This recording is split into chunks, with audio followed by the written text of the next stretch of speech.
T-minus 15 seconds. 10, 9, 8, 7, 6, 5, 4, 3, 2, 1.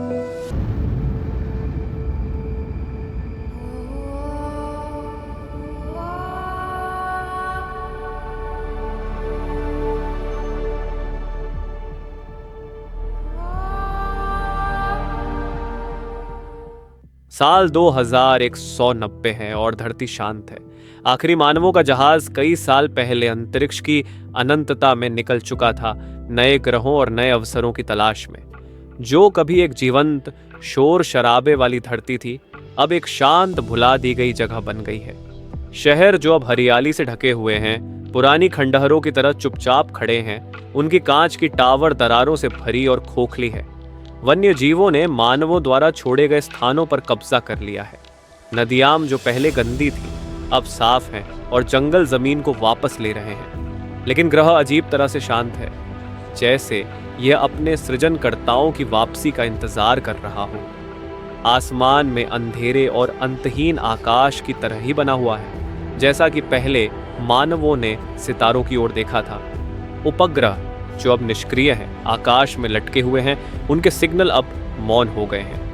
मानवता के आखिरी निशान क्षतिग्रस्त यान और खगोल में तैरते हुए अवशेष हैं। धरती से दूर कहीं मानवता फिर से निर्माण कर रही है। उन्होंने नए घर, नए ग्रह और एक नया भविष्य खोज लिया है। धरती की यादें अभी भी बनी हुई हैं, हालांकि वे जानती हैं कि वे कभी लौट नहीं सकती। धरती बहुत टूट चुकी थी, बहुत थकी हुई थी। उसने जितना दे सकती थी दे दिया था और मानवता ने बहुत कुछ ले लिया था।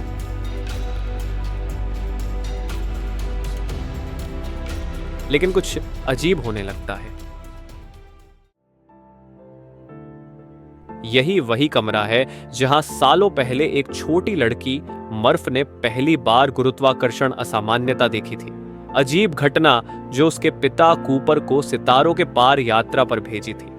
यहीं से नासा के लिए निर्देश मिले थे, जिसने मानवता की अंतिम उम्मीद को जन्म दिया था। लेकिन अब असामान्यता वापस लौटती है, वही पैटर्न दोहराती है, जैसे फिर से संपर्क करने की कोशिश कर रही हो। लेकिन इस बार देखने वाला कोई नहीं है, संदेश को सुलझाने वाला कोई नहीं है। असामान्यता बनी रहती है, शून्य में पुकारती रहती है, जैसे पहले किया था। धूल फिर से जम जाती है, अतीत की गूंज एक खाली धरती की चुप्पी में खो जाती है। लेकिन इस बार पृथ्वी कुछ अलग महसूस होती है, जैसे कुछ जाग गया हो।